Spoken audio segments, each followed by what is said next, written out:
Existe uma questão pairando sobre este torneio que ninguém dentro da FIFA quer responder diretamente. Não sobre o próprio futebol, não sobre o quadro, não sobre os favoritos, não sobre qual grupo é uma armadilha mortal ou qual azarão tem a melhor hipótese de uma corrida milagrosa. Uma pergunta de outro tipo, uma mais incômoda. Será que todas as seleções que se qualificaram conseguem realmente chegar lá? 5 nações que entram nesta Copa do Mundo carregam um peso que nada tem a ver com a preparação tática, a profundidade do plantel ou a pressão das expectativas. Carregam uma incerteza genuína e ainda não resolvida sobre se os seus jogadores, os seus dirigentes e os seus adeptos conseguem enfrentar os desafios específicos que este torneio particular, realizado em 3 países num clima de extraordinária complexidade política e logística, colocou diretamente à sua frente. Isso não é uma coisa pequena, é uma história sobre a alma do desporto,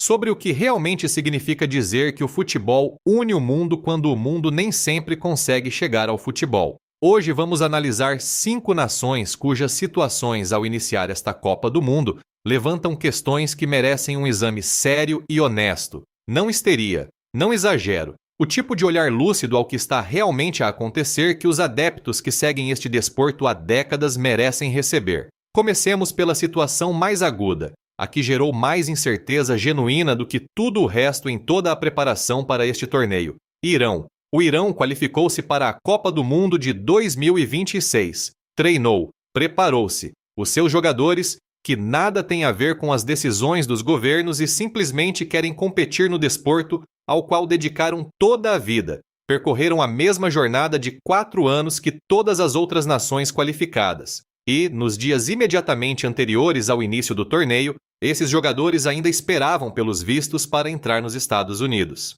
Ainda à espera, com a partida de abertura iminente, os jogos da fase de grupos marcados em Los Angeles e Seattle, a documentação necessária para entrar no país anfitrião do próprio torneio ainda sem solução. Pensemos nisso por um segundo. Uma seleção nacional com participação confirmada numa Copa do Mundo da FIFA, incapaz de confirmar se os seus atletas podem entrar legalmente no país onde os jogos estavam programados para ser disputados. A FIFA tomou uma medida específica em resposta a esta situação. Permitiu à seleção iraniana mudar o seu campo base dos Estados Unidos para o México. A equipa planeou originalmente instalar-se em Tucson, Arizona, cidade escolhida pelas suas instalações de treino e pela proximidade dos locais da fase de grupos na Califórnia. Em vez disso, a federação transferiu a preparação para Tijuana, ao sul da fronteira de San Diego. Os jogadores cruzariam para os Estados Unidos nos dias dos jogos marcados, regressando ao solo mexicano no mesmo dia.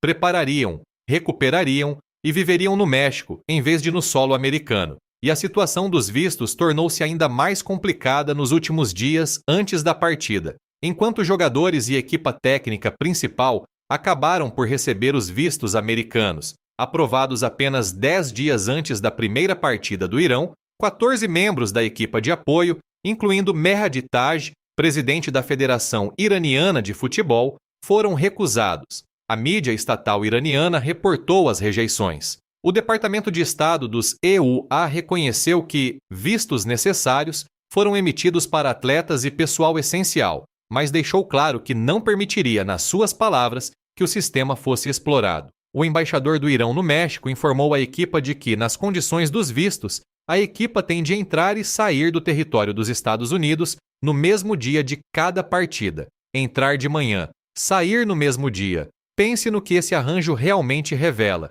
Uma equipa que se qualificou para um torneio, incapaz de se instalar no principal país anfitrião desse torneio, a usar um país vizinho como refúgio, a partir do qual cruzar a fronteira nos dias de jogo. Um arranjo sem precedentes na história das Copas do Mundo, que exigiu à FIFA navegar numa situação que o seu planeamento pré-torneio claramente não tinha preparado totalmente. Os próprios jogadores falaram ao longo deste calvário com dignidade e compostura que merecem reconhecimento. São futebolistas, querem jogar. As circunstâncias geopolíticas que rodeiam a sua nação não são da sua conta e não estão ao seu controle. O conflito permanente entre Irão, Israel e os Estados Unidos lança uma longa sombra sobre cada negociação de vistos, cada troca burocrática, cada conversa sobre se os atletas iranianos seriam autorizados a competir num torneio que ganharam ao direito de participar. Mas essas circunstâncias colocaram-nos numa posição que nenhuma equipa em qualquer Copa do Mundo anterior enfrentou de forma tão direta.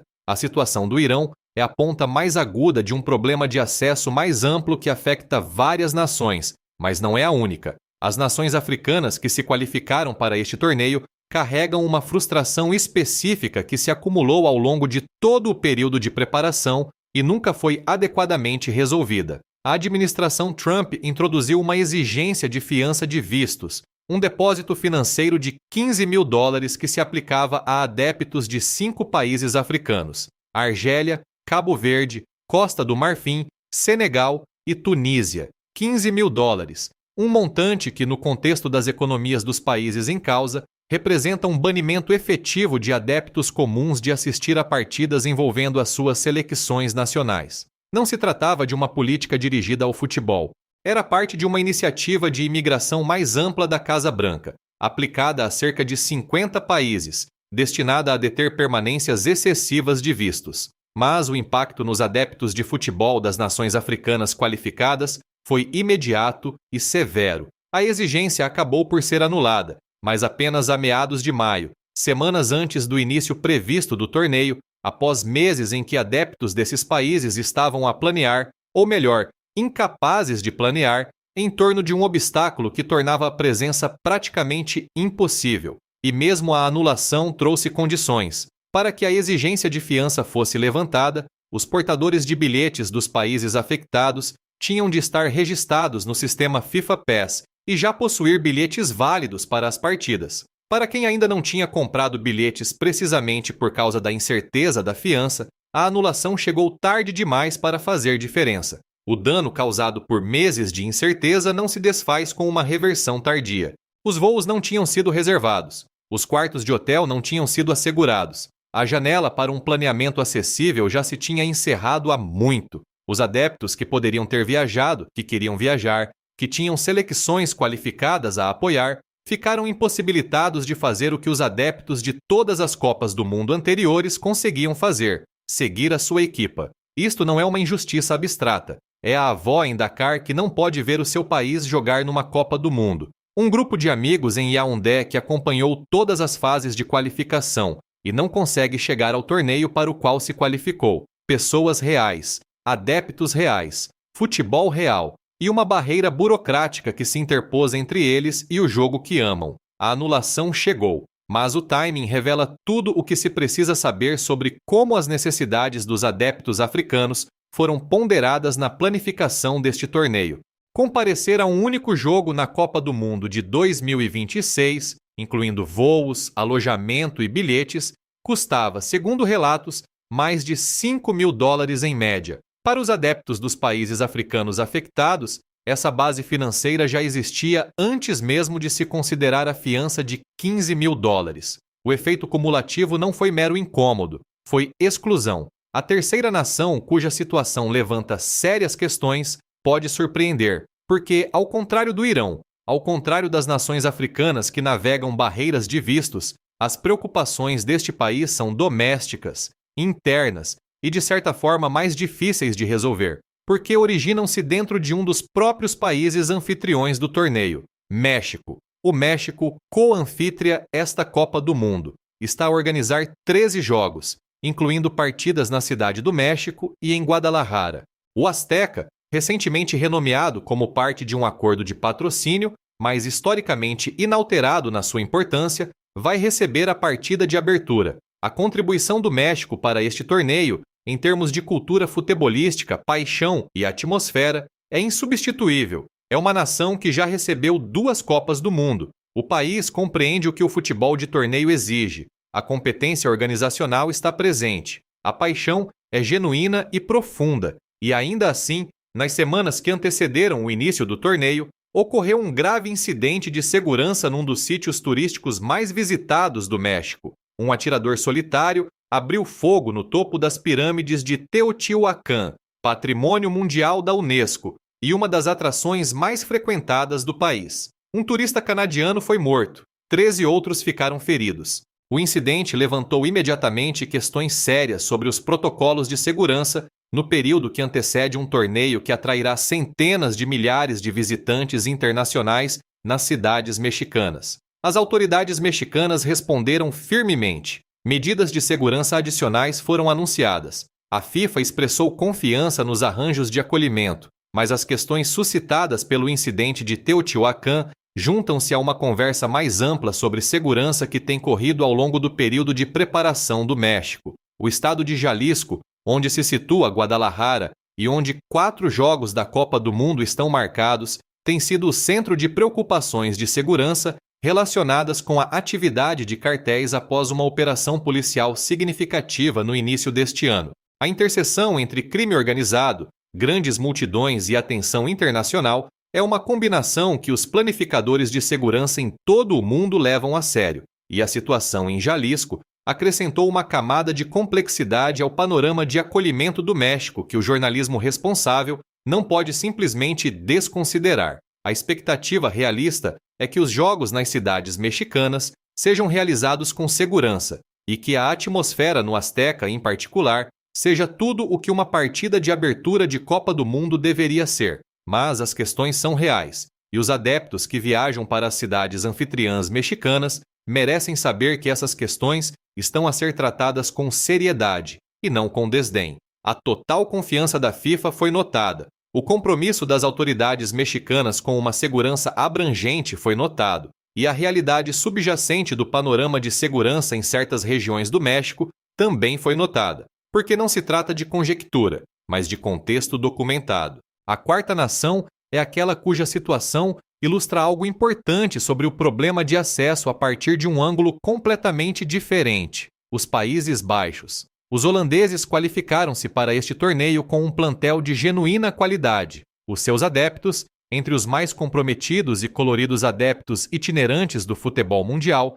tinham toda a expectativa de fazer a viagem para a América do Norte em número significativo. Já o tinham feito antes. Iriam fazê-lo novamente. É isso que os adeptos do futebol holandês fazem. E então 170 mil cidadãos holandeses assinaram uma petição a pedir à seleção nacional que não fosse ao torneio. 170 mil pessoas. Não um movimento marginal. Não um pequeno grupo de ativistas operando nas margens da conversa. Uma expressão massiva genuína de preocupação, suficientemente séria para chegar ao gabinete holandês, que acabou por rejeitar a posição de boicote. A equipa vai jogar. Os jogadores querem essa oportunidade. Ninguém vai impedir uma seleção qualificada de ir a uma Copa do Mundo quando os próprios jogadores querem estar lá. Mas a escala dessa petição e o facto de ter surgido numa das nações mais apaixonadas pelo futebol na Europa, uma nação com uma ligação profunda e genuína ao desporto, revela algo sobre o clima em que este torneio está a ser realizado.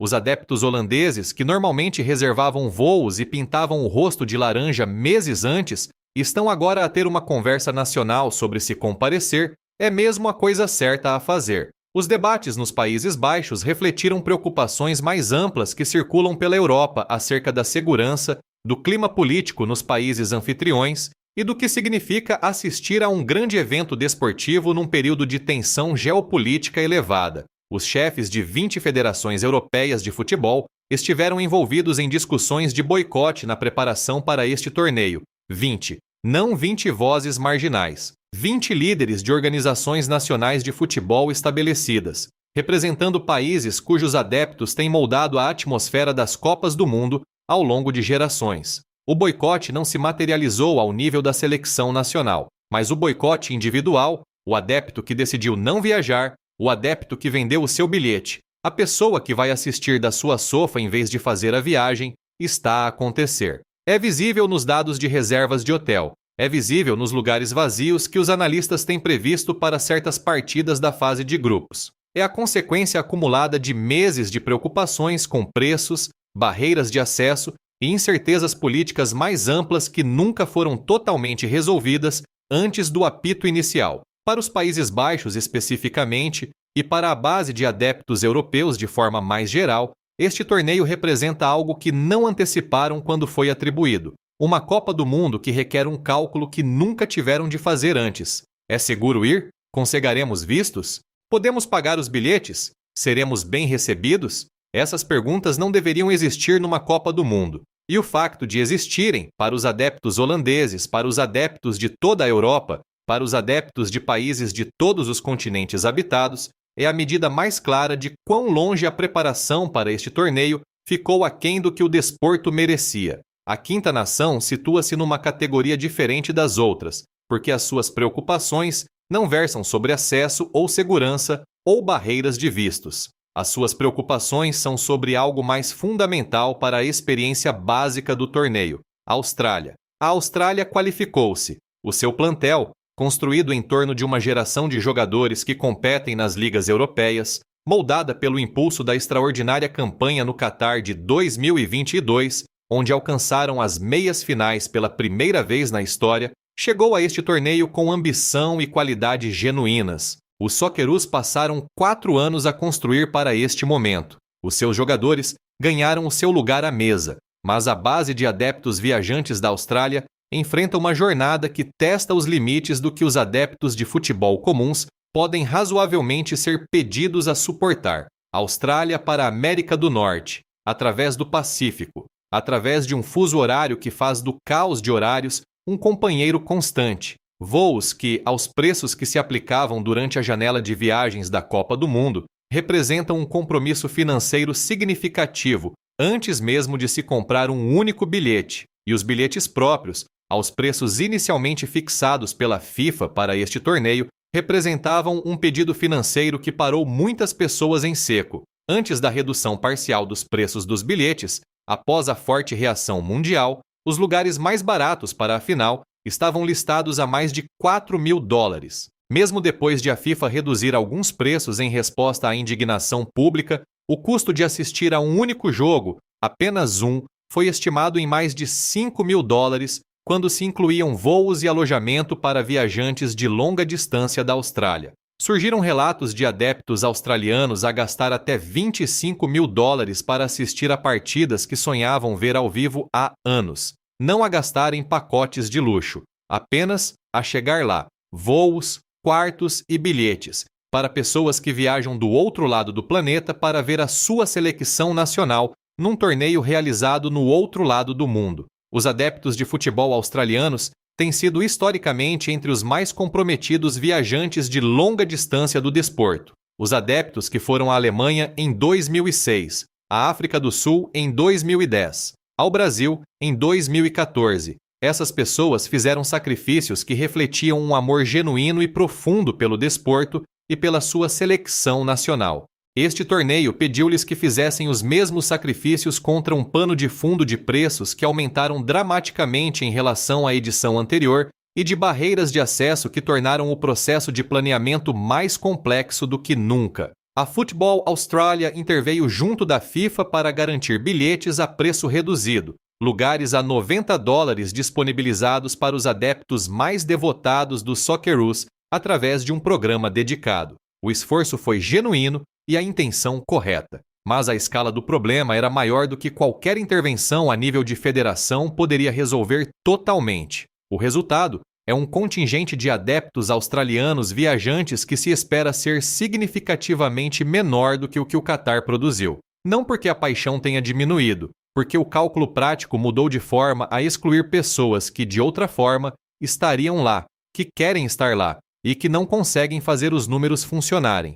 O que une todas estas 5 nações, Irão, as nações africanas, México, Países Baixos, Austrália, é que as suas situações são diferentes na sua natureza específica, mas ligadas por um único fio. A Copa do Mundo de 2026 foi a primeira a ter critérios de direitos humanos formalmente incorporados no processo de candidatura. Cada cidade anfitriã publicou um plano declarando as formas como promoveria os direitos humanos e garantiria acesso inclusivo. A linguagem de inclusão, acolhimento e acesso foi incorporada na base de como este torneio foi concebido e atribuído. A FIFA fez esses compromissos publicamente, em registro, como condição do acordo de alojamento. E a realidade que muitas nações vivenciam nos últimos dias antes da partida de abertura não corresponde a essa linguagem. Não totalmente. Não para o Irão, cujos jogadores ainda esperavam pelos vistos há poucos dias do torneio. Não para os adeptos africanos excluídos por uma exigência de fiança que demorou meses a ser anulada,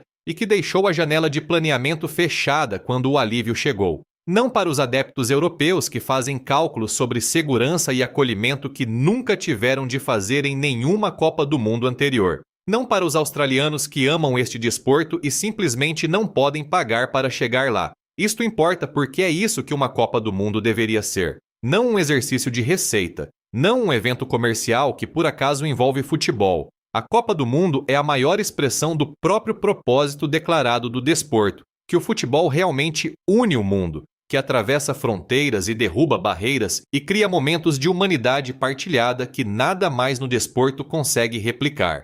Quando as nações não conseguem acomodar os seus jogadores no país anfitrião antes do início do torneio, quando os adeptos não podem pagar para seguir as suas equipas, quando a questão de ser seguro viajar para uma cidade anfitriã está a ser debatida de forma séria e genuína, o propósito declarado do torneio entra em tensão com a realidade da sua realização. A FIFA tem insistido ao longo de que tudo está sob controle, que o torneio será entregue, que o futebol falará por si. E o futebol, uma vez que comece, uma vez que os jogos sejam disputados, uma vez que a extraordinária qualidade de 48 nações a competir em 104 jogos, gere os momentos que este desporto sempre gera ao seu nível mais elevado. Falará, de facto. Sempre fala. Essa parte nunca foi a questão, mas a história de quem o ouviu, quem esteve no estádio e quem assistiu de casa porque não pôde chegar, quais adeptos fizeram a viagem e quais foram repelidos por preços ou burocracia ou pelas especificidades de um torneio realizado neste momento político particular, essa história também será contada. Faz parte do legado de 2026 enquanto as pessoas escreverem sobre este torneio. As 5 nações que discutimos hoje não estão sozinhas nas suas preocupações. Representam um quadro mais amplo de acesso e inclusão que esta Copa do Mundo ainda não resolveu totalmente, mas são as ilustrações mais agudas de questões que vão ao cerne do que este torneio é e para quem realmente serve. 5 dias a partir de agora, o Azteca enche-se. O futebol começa. Os jogadores que trabalharam 4 anos para este momento têm a sua oportunidade. E por mais complicada que tenha sido a estrada até esse momento, os jogadores iranianos à espera de vistos em Antália, os adeptos africanos excluídos pela fiança, os adeptos europeus a ponderar uma decisão que os seus pais nunca tiveram de fazer em nenhum torneio anterior, os australianos que fizeram as contas e não conseguiram fazer funcionar. Quando a primeira bola for chutada na Cidade do México, o jogo estará lá, a fazer o que o jogo tem feito sempre. Transcender as circunstâncias que o rodeiam, produzir algo que as pessoas que amam o futebol reconhecem imediatamente, independentemente de onde estejam a assistir, seja num assento do Azteca ou num sofá do outro lado do mundo. O jogo é maior do que tudo isso. Isso não significa que as perguntas desapareçam, significa que elas ainda estarão à espera quando o apito final soar.